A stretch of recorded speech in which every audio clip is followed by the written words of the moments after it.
축복을 선하겠습니다. 평안하십시오. 당신은 세계 살릴 선교사입니다. 일어나 베델로 올라가십시다. 오늘 또 우리 안에 생명으로 충만한 시간이 됨으로 말미암아 온 땅이 저와 여러분을 바라보면서 주를 보는 그런 축복의 증거의 시간들 될 것입니다. 이 축복을 누리는 귀한 시간 되기를 주의 이름으로 축원합니다.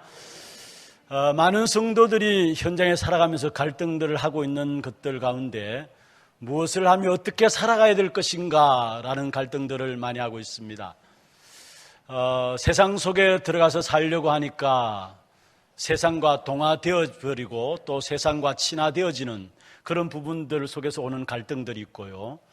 또 경건하게 살고자 하면 할수록 뭔가 세상을 등져야 하고 그와 더불어 세상 속에서 현장 속에서 바보 취급을 당하는 그런 부분들을 보니까 거기서 오는 이중적인 생활들 할 수밖에 없는 이런 부분들을 보게 되어지는 것입니다. 그래서 우리에게는 무엇을 할 것인가, 어떻게 살 것인가 그 이전에 중요한 것이 내가 누구인가입니다. 내가 누구인가를 알게 되면 그 속에서 무엇을 할 것인가, 어떻게 살 것인가 답이 나오게 되어 있는 것입니다. 특별히 먼저 결론적으로 말씀드린다면 여러분 우리가 이 땅에 살아가는 동안에 내가 어떻게 살 것인가, 무엇을 하며 살 것인가 그에 대한 축복의 답을 오늘 제목을 가지고 붙잡으면 됩니다. 바로 부엘세바에서 에셀 나무를 심다. 이것이 우리 현장을 정복하는 비밀입니다. 이 축복의 비밀을 가지면 모든 현장들을 살리게 되어 있습니다. 그러면은 지금 보십시오.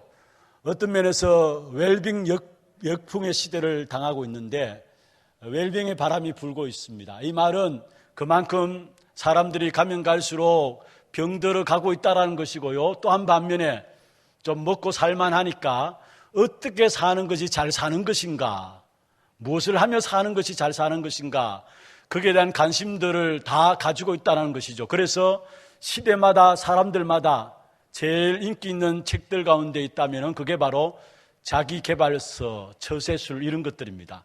어떻게 살아가야 될 것인가 그런 내용들을 담고 있는 내용들이죠. 그런데 우리에게는 분명한 것은 내가 어떻게 살고 무엇을 하면서 살아야 되는가 그 이전에 내가 누구인가에 대한 부분의 답을 먼저 가져야 되는 것입니다. 예수님께서 제자들을 부르셔서 말씀했습니다. 마태복음 5장 13절부터 16절에 보면은 너희는 세상의 소금이다. 너희는 세상의 빛이다. 여러분 이것은 우리의 신분을 말하고 있는 것입니다. 그러면서 하신 말씀이 여러분 등불을 켜서 말 아래 두지 아니하고 등경 위에 둔다 했습니다. 그래서 온 집안에 비친다고 했습니다. 그렇습니다. 여러분 등불을 켜가지고 말 아래 두지 않잖아요. 여기서 말하는 말은 여러분 우리가 곡식을 이게 재일 때에 대로 재고 말로 재잖아요. 그 말입니다. 그러니까 곡식을 청량하는 일에 쓰임받는 말입니다. 어느 누가 등불을 그 말 아래 둡니까? 그러면 캄캄해서 빛이 비추어지지 않죠.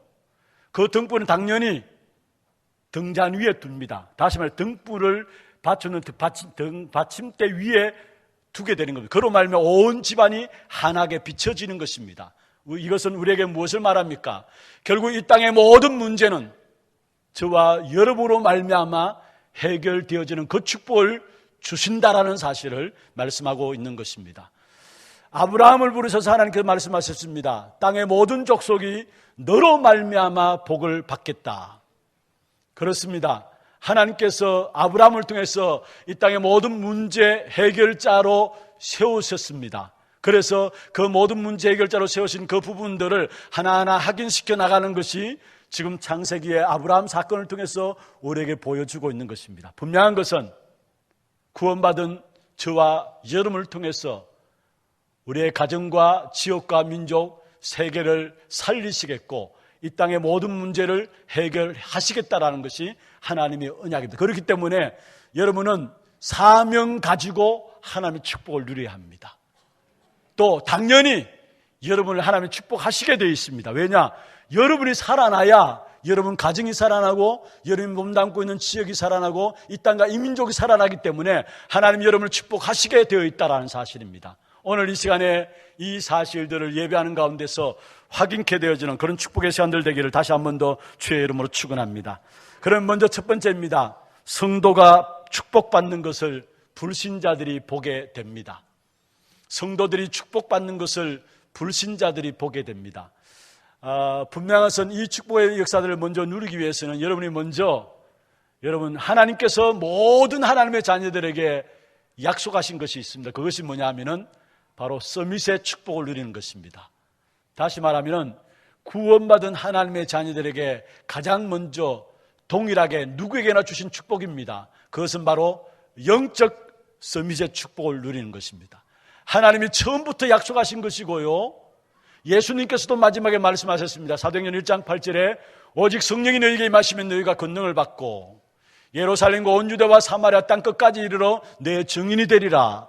이것 영적 서밋의 축복을 말씀하고 있는 것입니다. 그래서 성경에 보면은 하나님 앞에 쓰임받았던 사람들 하나하나 전부 다 동일하게 영적 서밋의 축복의 응답을 누렸던 사실들을 보게 됩니다.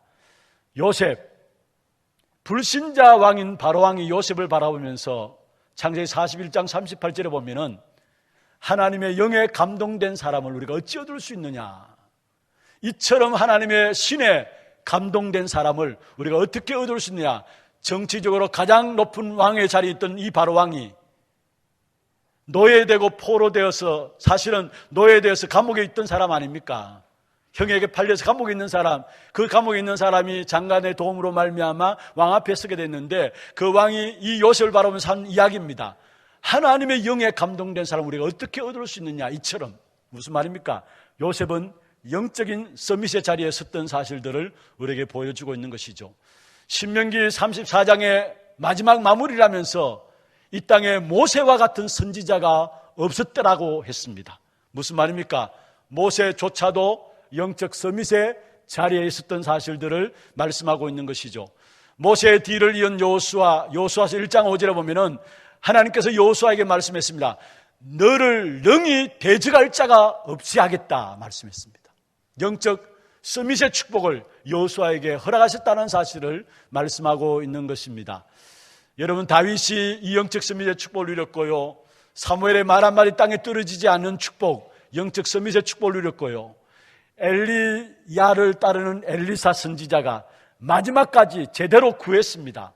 자기에게 필요한 것은 영적 서밋의 축복인 것을 알아서. 그래서 엘리사가 엘리야에게 요구했던 것은 열왕기하 2장 9절에 11절에 보면은 당신에게 있는 성령의 갑절이 내게 있기를 원하나이다. 영적 서밋의 축복을 원했던 사실들을 우리에게 보여주고 있는 것입니다. 여러분, 하나님의 일을 하기 위해서는 우리에게 먼저 영적인 정상에서는 영적 서밋의 축복을 하나님께서 우리에게 주시길 원하시고, 당연히 하나님 자녀에게 이 축복 받을 수 있는 권한이 있다라는 사실이에요. 오늘 특별히 이 영적 서밋의 축복은 무엇입니까? 이것은 한마디로 말하면은 성령 충만함 속에 내가 들어가는 겁니다. 성령의 역사들을 하나님이 우리에게 약속하셨잖아요. 그 성령의 약속을 따라서 성령 충만함을 누리게 되면은 우리의 삶 속에 임마누엘이 나타나게 됩니다. 지식적인 임마누엘이 아니라 우리의 삶을 통해서 임마누엘하는 것이 보여지게 돼 있어요. 오늘 우리가 찬양대 찬양했던 것처럼 세상 모든 사람들이 나를 보고 주를 보는 역사가 나타나게 된다는 사실이에요. 그게 우리의 삶 속에 나타나는 임마누엘입니다. 영적 서밋에 서게 되면 이 축복이 나오게 돼 있어요. 그래서 요셉은 우리가 잘 알고 있는 것처럼 요셉이 어려움을 당하고 문제를 당했을 때 그 어려움과 문제 속에서 참고 인내했기 때문에 복을 받았다가 아니라, 창세기 39장 2절에 보면은 여호와께서 요셉과 함께 하심으로 그가 형통한 자가 되어, 3절에 보면은 그 주인이 여호와께서 함께 하심을 보았더라 말씀했습니다. 삶 속에 나타난 임마누엘이죠. 그냥 단순히 지식적인 성령 충만함, 지식적인 임마누엘이 아니라 내가 영적인 서밋의 자리에 있음으로 말미암아 내 삶을 통해서 나타나는 임마누엘, 바로 보디발이 요셉을 보면서 여호와께서 함께 하심을 보았더라 말씀했습니다. 여러분, 우리의 현장에 지금 필요한 것은 이것입니다. 그래서 기어코 하나님은 하나님의 자녀들에게 이 축복을 주실 것입니다. 조금만 영적인 사실들을 가지고 여러분 기도하면 됩니다. 특별히 정말로 우리가 영적 서밋하게 되면은 그를 통해서 모든 사람을 살리게 되는데, 먼저 영적 서밋에서 모든 사람을 살리기 전에 나를 살리는 축복, 나를 살리는 축복과 함께 그 속에서 형통함의 비밀들이 보여져야 되는 겁니다. 그럼 우리가 우리 자신을 어떻게 살립니까? 여러분, 조금만 하루하루 삶 속에서 집중할 수 있는 시간들을 좀 가지시길 바랍니다. 여기서 말하는 집중은 뭐냐? 하나님을 향하여 내 마음의 중심을 세워나가는 것을 가지고 집중이라 이야기합니다. 지금 이 시대는 집중할 수 없는 시대예요. 그래서 모든 사람들이 분열되어져 있는데 마음도 생각도 영도 분열되고 있어요. 그래서 가면 갈수록 정신분열증들이 늘어나고 있고요. 집중이 안 되어지니까 사람들이 왜 빠지느냐? 집착에 빠져가지고 집착의 결과로 결국은 가면 갈수록 모든 사람들이 중독에 빠지지 않으면 안 되는, 한마디로 말하면 세상적인 말로 하면은 어느 곳에나 하나 미치지 않으면 안 되는 그런 시대를 당했어요. 이런 시대 속에서 저와 여러분은 하나님을 향하여 내 마음의 중심을 세워나가는 이 집중의 시간, 이게 조금만 되어지게 될 때 여기에 나를 살리는 축복이 먼저 있게 될 것입니다. 나를 살리는 축복과 함께 그게 나타나는 응답의 결과가 형통함의 비밀들이 나타나게 됩니다. 여러분, 우리가 하나님을 향하여 내 마음의 중심을 세워나가는 집중, 이 일을 위해서는 여러분 아침에 일어났어요. 눈 뜨고 무엇을 생각하고 무엇을 이야기합니까? 무엇을 보고 합니까? 눈 뜨자마자 여러분 자신을 축복하세요. 여러분 자신을 고백하시고요. 나는 하나님의 자녀요, 성령이 나와 함께 하시고 나는 세계복음할 사람이고 오늘 또 내 현장을 하나님이 축복하실 것이다 라는 자신을 놓고 축복하세요. 자신을 놓고 고백하시고요. 시편 5편 3절에 보면 다윗이 아침에 주께 기도한다 했습니다. 그렇습니다. 아침에 일어나자마자 우리 자신을 놓고 오늘 또 하루를 또 시작해야 되나, 이 힘든 시간들 그렇게 짜증내지 마시고요. 새로운 날을 허락하셨다는 것은 하나님께서 새 응답을 약속해 놓았기 때문에 새로운 날을 주신 겁니다. 그러면 하나님 오늘 이 한 날 내게 주실 축복이 무엇입니까? 나는 하나님의 축복받은 사람인데, 하나님의 성령이 나와 함께하는 사람이고 나는 세계복음할 사람인데 오늘 또 내 모든 걸음 속에 하나님의 약속이 이루어지게 하옵소서. 아침에 하루를 시작하면서 5분이라도 축복의 역사들 가지고 고백하고 축복을 선언하세요. 그리고 잠자리에 들기 전에 시편 17편 3절에 보면은 다윗이 밤에 여호와께서 나를 감찰하시나이다 했습니다. 그렇습니다. 하루의 일과를 마무리하면서 여러분 삶을 놓고 정리하고요, 감사하면서 하나님의 계획을 찾고 뿌리내릴 수 있는 그 시간들을 가지고요.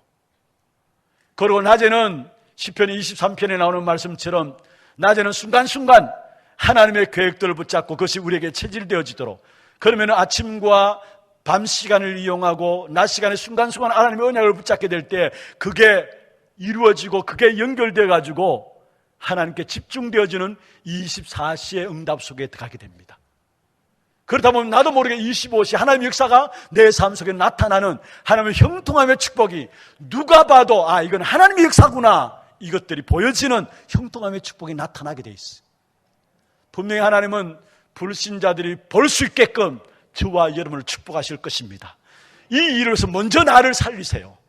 먼저 나를 살리세요. 무엇을 가지고?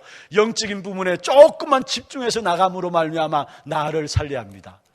오늘 읽지 않았습니다만 요셉에게 주었던 축복이 이 부분입니다. 보디발이 요셉을 바라보면서 요셉과 함께 하시는 하나님을 봤습니다.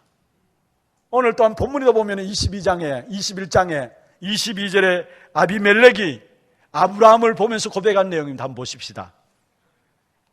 오늘 21장 22절에 보면은 그때 아비멜렉과 군대 장관 비골이 아브라함에게 말하 이르되 네가 무슨 일을 하든지 하나님이 너와 함께 계시도다.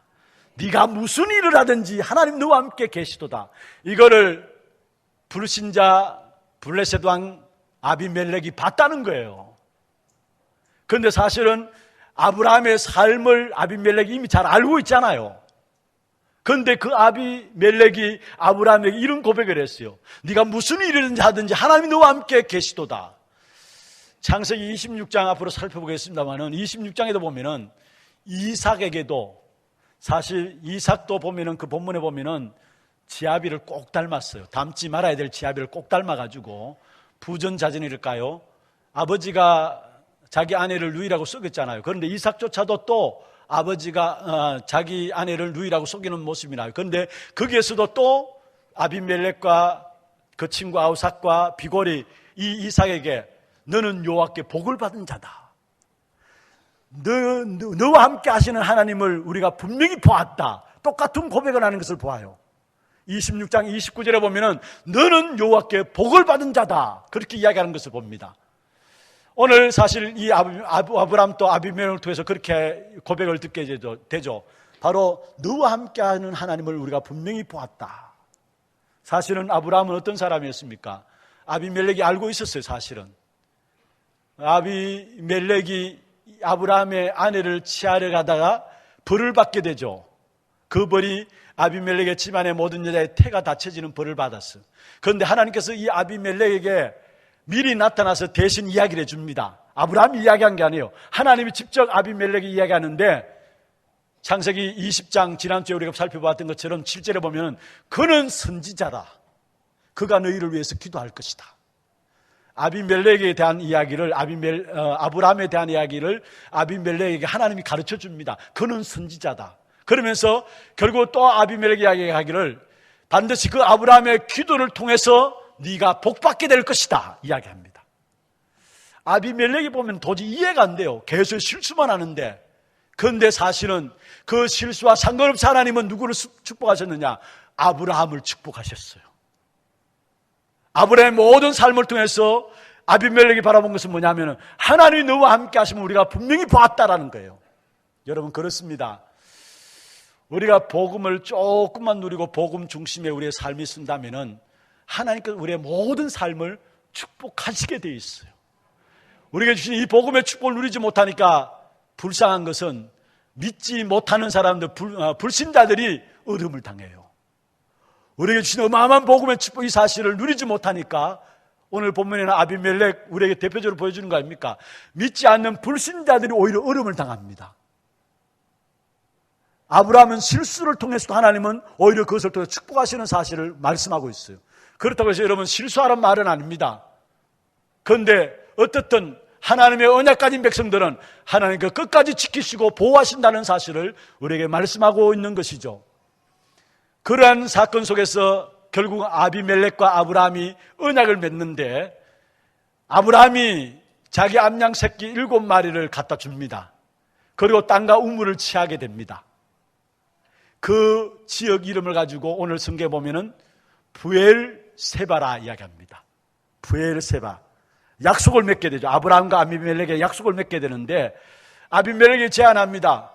네 우물들을 네가 줄 테니까 너가 나와 우리 후대들을 잘 봐달라고 23절에 이야기해요.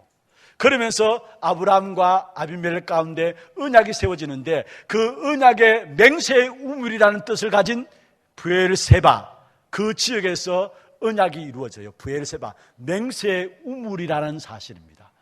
여기에 세바라는 말이요, 맹세라는 말이고요, 부엘이라는 말은 우물입니다. 바로 아브라함이 자기 암양 새끼 7마리를 주면서 그 땅을 취하게 되고 그 우물을 취하게 되는데 거기에 약속이 맺어져요. 그 땅에서 결국은 부엘세바 거기에서 아브라함과 이삭과 야곱 3대가 정착하게 되어지면서 정착의 주거지가 부엘세바가 되어지는 거예요. 저는 이 본문을 준비하면서 하나님이 하나님의 백성들에게 바로 이 부엘세바의 축복을 주시기를 원하는 사실을 붙잡았어요. 무슨 말입니까? 아브라함은 나그네로서 돌아다녔는데 부엘세바에서 주인 되어지는 그 축복을 받았어요. 또 이 부엘세바에서 결국은 아브라함은 그 지역 속에서 주도적인 사람이 된 것입니다. 오늘 읽은 마지막 34절에 보면은 그가 블레셋 사람의 땅에서 여러 날을 지냈더라. 사실은 블레셋 사람의 땅에서 여러 날을 지냈다는 말은 무슨 말입니까? 그 블레셋 지역에 이 아브라함 때문에 분열이 없고 시비가 없고 전쟁이 없어지는 재앙의 문제가 해결되어지는 아브라함이 그 지역을 주도하는 역사를 감당했다는 사실이에요. 여러분, 우리가 우리 현장에서 받아야 될 응답이 이 응답입니다. 여러분이 있는 현장이 어떤 현장입니까? 어떤 현장입니까? 그 현장이 부엘세바의 현장이 되기를 바랍니다. 심지어 여러분 나그네로 들어갔다 할지라도 거기에 주인 되는 역사를 감당하는 그 지역의 주도적인 사람이 되어지는 그 축복 주시기를 원하시는 거예요. 하나님이 하나님 백성들에 주시기를 원하시는 이 부엘세바의 축복, 이게 오늘 우리가 받아 누려야 될 축복입니다. 여러분, 왜 세상에서 사람들이 믿는 성도들이 살아가기 힘듭니까? 아닙니다. 우리에게 주어진 그 현장이 부엘세바의 현장이 되도록 하면 되는 것입니다. 그게 또한 오늘 다음에 보면 나오는데 에셀나무를 심었다 했습니다. 그 에셀나무는 믿음의 정표를 붙잡는 겁니다. 그렇습니다. 하나님의 자녀로서 내가 부엘세바의 현장이 되게 하고 거기서 믿음의 정표를 붙잡게 되면 그 현장은 하나님 내게 주신 축복의 현장인 것을 알게 됩니다. 어렵게 살아가는 현장이 아니라 어떻게 살아야 될 것인가 고민하는 현장이 아니라 오히려 그 축복을 누리는 현장이 되어질 것입니다. 사실은 아브라함은 부엘세바에서 오늘 본문에 에셀나무를 심었다라고 33절에 말씀하고 있죠. 에셀나무를 심었다. 무슨 말입니까? 아브라함은 실수하고 연약하고 모자라고 부족함에도 불구하고 하나님은 계속해서 축복하셨다는 사실을 깨달았어요. 그래서 나무를 심었는데 그게 에셀나무예요.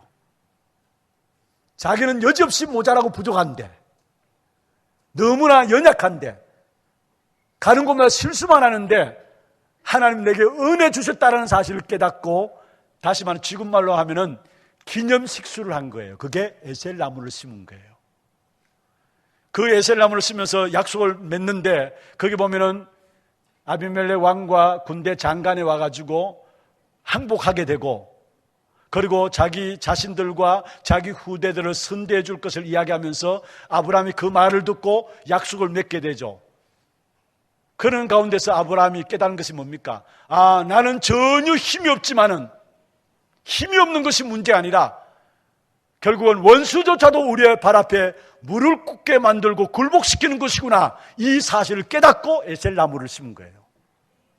여러분, 힘을 내지 않아도요, 언약 가진 주와 여러분 가는 걸음 속에 원수들이 굴복되어지는 역사가 일어나게 될 줄로 믿습니다. 이 사실을 알고 부엘세바에서 아브라함이 에셀나무를 심은 겁니다. 여러분, 에셀나무는 그 당시에 생명력이 가장 왕성하고 풍성한 것이 에셀나무예요. 1년 내내 시들지 않고 마르지 않는 나무가 에셀나무라고 합니다.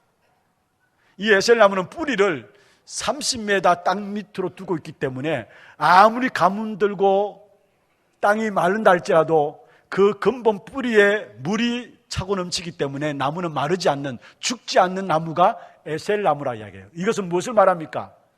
하나님의 언약이 계속 되어지는 사실을 에셀나무를 심으로 말미암아 정표로 붙잡은 겁니다.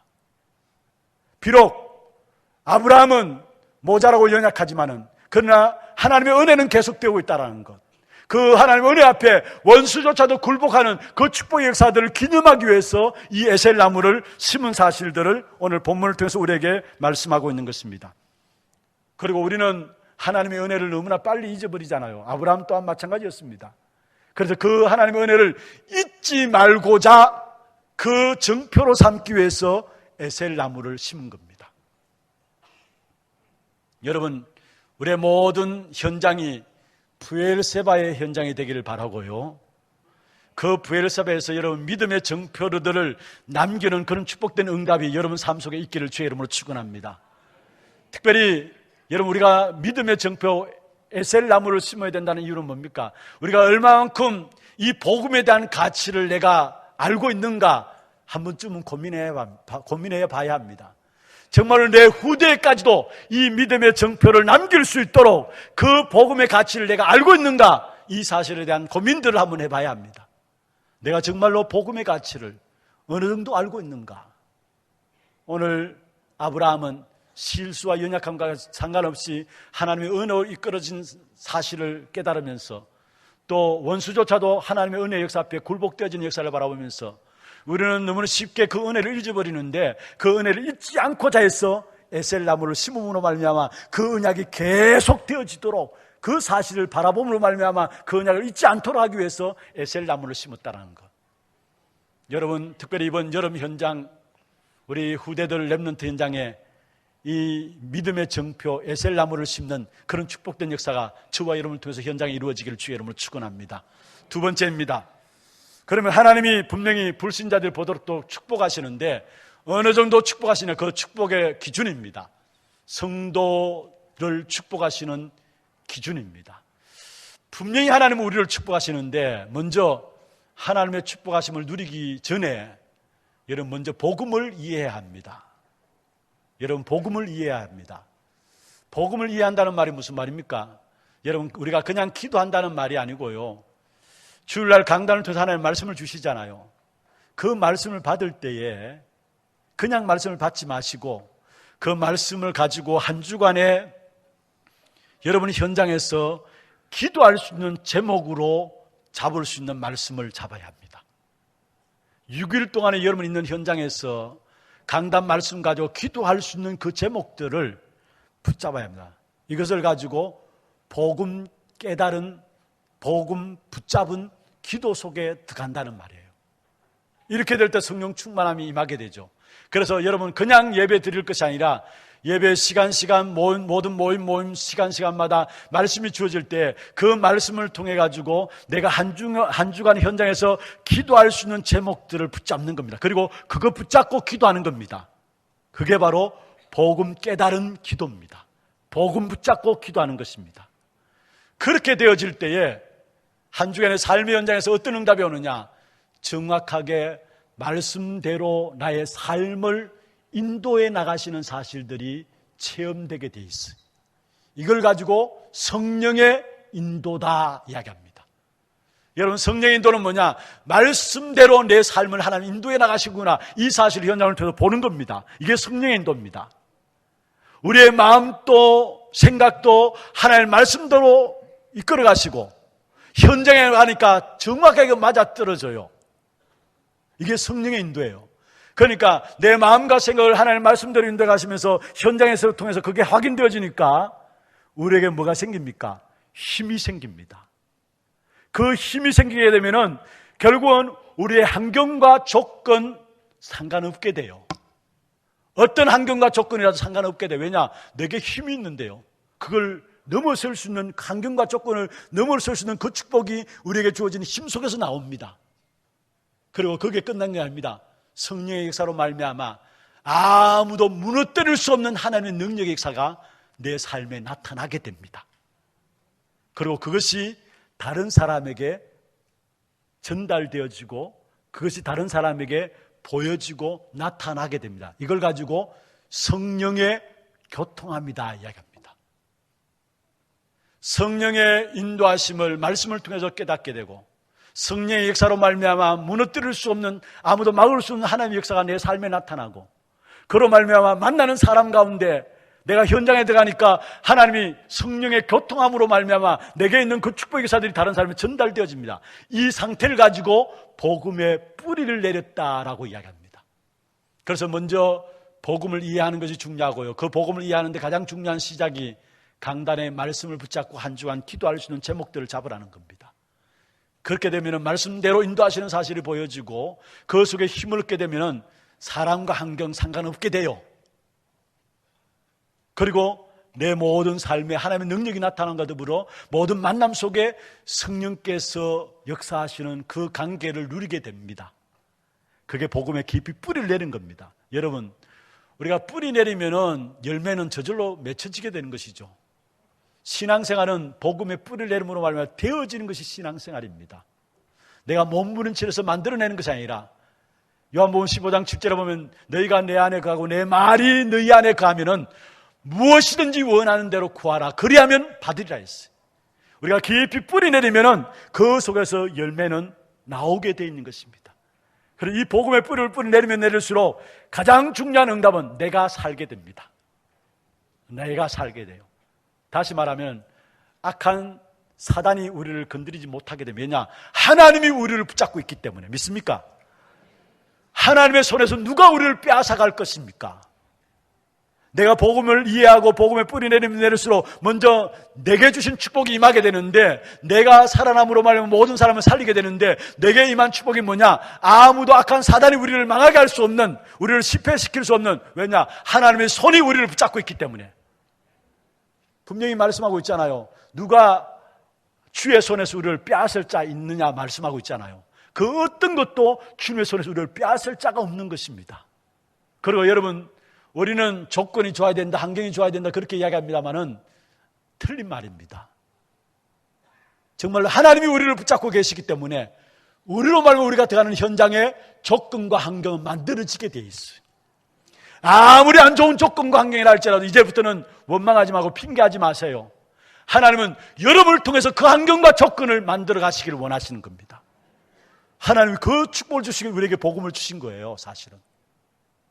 그래서 어떤 환경과 조건도 상관없다라는 거. 왜냐?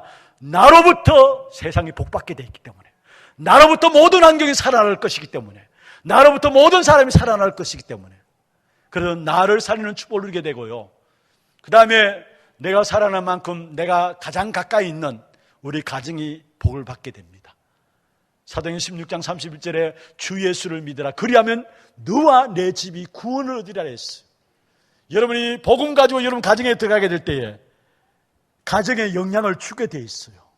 복음 가진 사람이 가정에 있다. 가만히 있어도 그 복음의 영향력은 나타나게 돼 있다는 사실이에요. 여러분, 지난 주간까지 우리가 금요일 날 2주간에 걸쳐서 우리 산업인 중심으로 상격중학교에 들어갔잖아요. 그런데 구체적으로 복음 전한다, 복음 설명한다 이런 것보다도 어떤 전문 사역을 가지고 그들을 돕는 자리에 들어갔어요, 밤에. 그런데 그게 응답으로 오는데 많은 교사분들이, 학생들이 너무 좋아하고 교사분들이 이거 계속 해줄 수 없느냐, 다른 학교까지 연결돼서 계속 해줄 수 없느냐, 제가 그 이야기를 들으면서 당연한 것 아닌가. 말을 해서 전달되면서 말하지 않아도 복음 가진 사람이 현장에 들어가면 그 영향은 나타나게 돼 있거든요.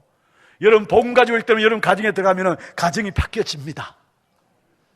그래서 여러분이 하나님이 나를 축복하셔서 결국 나를 이 가정의 믿음의 조상, 아브라함처럼 믿음의 조상으로 세우셨구나, 이 사실을 깨닫게 될 것입니다. 혹이나 여러분 가정이 다 믿는 사람입니까? 그렇다면 여러분을 통해서 그 가정 속에 요셉처럼 복음화가 이루어지는 그런 축복된 응답을 주실 것입니다. 이게 가정을 통해서 주시는 응답이에요. 그뿐만 아닙니다. 나로 말미암아 가정이 살아날 뿐만 아니라 내가 몸담고 있는 지역과 이 땅과 이 민족이 살아나는 축복을 주시게 되어 있어요. 그래서 여러분, 사랑관계, 하나님이 여러분 때문에 인간관계도 축복하시게 되어 있어요. 한 가지, 기도 속에서 인간관계를 유지하시길 바랍니다. 분명히 사랑관계, 사랑과 사랑관계, 하나님이 여러분 때문에 그 사람도 축복하시게 되어 있다는 사실. 그래서 내가 속한 지역이 나로 말미암아 복을 받아야 되는 것이고요, 이 땅과 이 민족이 복음 가진 우리로 말미암아 살아나야 됩니다. 그게 하나님 주시는 축복의 기준입니다. 그뿐만 아니라 결국은 나를 축복해서 가정과 이 땅과 이 민족을 살릴 뿐만 아니라 열방을 살리는 축복을 주실 것입니다. 그래서 사도행전 1장 8절에 오직 성령이 너희에게 임하시면 너희가 땅 끝까지 이르러 내 증인이 되리라. 열방이 나로 말미암아 살아난다는 사실이에요. 세계복음화, 그 축복의 응답을 주실 것입니다. 그래서 이 축복을 누리기 위해서 빨리 회복해야 될 것이 있어요. 지금 당장 회복해야 될 것이 있는데 그게 뭡니까? 우리에게 주신 신분과 권세가 무엇인가를 알고 누리는 겁니다. 여러분, 우리에게 주신 신분은 뭡니까? 성령께서 우리와 동행하십니다. 믿습니까? 분명히 구원받은 내게 성령께서 내주하고 계시고요, 구원받은 나의 삶을 성령께서 인도하시고 내가 기도할 때마다 성령께서 역사하십니다. 그 성령의 내주 인도 역사하심을 가지고 한 단어로 말하면 성령의 동행하심이라 이야기합니다. 이게 우리에게 주신 신분이에요. 그리고 성령의 동행하신 사람들이 나가는 걸음에 하늘 군대가 동원되게 돼 있어요. 그게 악한 사단 흑암의 세력들이 결박되게 돼 있고, 그래서 성경에 보면은 누가복음 10장 19절에 뱀과 증가를 밟는 모든 원수의 능력을 제할 권세를 주었다고 말씀했잖아요. 그리고 우리가 나가는 모든 걸음에 하늘 보좌의 축복이 임하게 됩니다. 왜냐? 우리의 배경이 하늘 보좌이기 때문에, 하늘 시민권이기 때문에. 그리고 반드시 전도로 말미암아 우리 나가는 모든 걸음에 모든 문제를 해결하도록 되게 돼 있어요. 이 땅의 모든 문제는 전도 운동이 일어나야 해결됩니다. 다시 말하면 진짜 문제는 전도가 되게 되면 이 땅의 문제는 해결됩니다. 그 축복의 사람으로 저와 여러분을 부르시고 그 축복 가운데 우리를 세우셨어요. 그래서 우리가 진짜 성도에 주신 축복의 기준, 나를 살리고 가정을 살리고 지역과 민족 살리고 세계 살리는 건 당연한 것인데, 이 일을 위해서 우리에게 주신 신분과 근세를 누리는 것입니다. 우리에게 주신 신분과 근세 우리가 알고 있는데 잘 안 돼요. 왜 안 되느냐? 확신이 없어서 그래요. 그래서 여러분 정말로 확신 가져야 될 것은 뭐냐? 그 어떤 문제와 사건이 있다 할지라도 나는 망할 수 없는 하나님의 자녀라는 구원받은 구원의 확신, 축복 누리시길 바랍니다.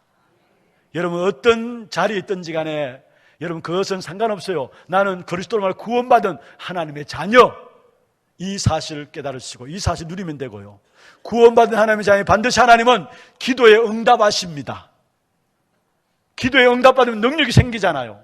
그리고 그것뿐만 아닙니다. 구원받은 하나님의 자녀들이 반드시 멸망의 세력이 우리를 이기지 못하는 승리의 역사들을 우리에게 보장하고 있어요. 그래서 승리의 확신을 가져야 되고요. 우리가 육신을 가지고 있기 때문에 연약해서 죄 가운데 자꾸 빠지는데 상관없어요. 우리의 모든 죄조차도 이미 그리스도께서 십자가에서 다 끝냈어요. 사죄의 확신 가운데 들기를 바랍니다. 그리고 그 그리스도께서 지금 또 나를 도와주시는 것이 아니라 직접 나를 인도하십니다. 그냥 도우시는 분이 아니라요, 직접 나의 삶을 인도하시는데, 내 안에 들어서 나를 인도하시는데 그것도 앞서서 나를 인도하십니다. 그래서 우리가 인본주의 쓰지 말라는 거예요. 왜냐? 나를 그냥 도우시는 것이 아니라 분명히 주님께서 우리를 인도하시기 때문에, 직접 우리의 삶을 인도하시기 때문에, 그것도 앞서서 인도하시기 때문에 여러분 인본주의 쓰면 쓸수록 손해예요. 여러분 인본주의 쓰면 잘 되는 것 같죠? 물론 인본주의 쓰면 어느 정도 됩니다. 응답 없다는 말이 아닙니다. 그런데 인본주의 쓰면 쓸수록 결국은 다른 것이 각인됩니다. 다른 것이. 그리고 하나님의 인도하심과 하나님의 축복을 누리는 그 지름길이 하나님의 축복 속에 하나님의 인도를 받는 것인데 그 길을 잃어버리게 돼요. 그런 가운데 결국은 나 중심에서, 세상 중심에서, 물질 중심에 나가기 때문에 그것에서 오는 결과는 반드시 망하게 돼 있어요. 그래서 인본주의를 쓰지 말라는 겁니다. 왜 인본주의 쓰느냐? 몰라서 그래요. 하나님 직접 우리의 삶 속에 인도하시는, 그것도 앞서서 인도하시는 그 사실을 몰라서 그래요. 구약 성경의 미가야서 2장에 보면요, 12절 13절에 참 중요한 말씀을 하고 있는데, 그게 13절에 보면 이런 말씀, 마지막 절에 이런 말씀이 있습니다. 여호와께서 선두로 나가리라 했어요. 우리의 모든 삶 속에서 하나님의 선두로 나가시는 그 축복의 역사들을 우리에게 주신다라는 사실. 그래서 하나님의 직접적인 우리의 삶 속에 인도하시는 이 축복 가운데 저와 여러분 들어가기를 주의 이름으로 축원합니다. 말씀을 맺겠습니다. 오늘 아브라함이 브엘세바에서 에셀나무를 심었다 했습니다. 여기에 에셀나무를 심었다는 말은 무슨 말입니까? 바로 여생의 모든 삶 속에서 결국은 믿음의 정표를 보인 겁니다. 내가 믿음으로 살겠습니다. 그 정표를 보이는, 그게 바로 에셀나무를 심은 겁니다. 여러분, 우리의 현장이 어떤 현장입니까? 그 현장이 여러분 때문에 여러분이 그 지역 현장을 장악하는 브엘세바의 현장이 되기를 바라고요. 그 브엘세바의 현장에서 여러분 후대들에게 믿음의 정표를 보이기를 바랍니다. 지역에 여러분 믿음의 정표가 필요합니다. 이 세계에 믿음의 정표가 필요합니다. 그래야 후대들이 살아나고 지역이 살아나고 세계가 살아나요. 특별히 이번 여름에 많은 수련회들이 있고 또 이번 주부터 리더 수련회와 세계 렘넌트대회가 있습니다. 우리 어른들이 뭐냐? 믿음의 정표를 심는 겁니다. 다시 말하면 에셀나무를 심는 겁니다. 그러면 우리 후대들이 일어나게 될 것입니다. 이 축복 가운데 쓰임받는 저와 여러분 되기를 주의 이름으로 축원합니다. 전능하신 하나님 아버지, 감사와 영광을 주 앞에 드립니다. 언약의 백성으로 하나님이 우리 속에 언약을 담아주시고 우리의 모든 삶의 현장을 브엘세바의 축복을 누리는 귀한 역사 가운데 세워주심을 감사함을 드립니다. 특별히 우리의 모든 걸음걸음마다 정말 믿음의 정표를 보이는, 정말로 에셀나무를 심는 역사들이 오늘부터 시작되어질 수 있도록 주께서 역사하여 주옵소서. 그로 말미암아 우리 후대들이 살아나고 이 땅과 이 민족이 살아나는 귀한 증거의 역사가 일어날 수 있도록 도와주옵소서. 살아계신 주 예수 그리스도의 이름으로 감사하며 기도드리옵나이다. 아멘.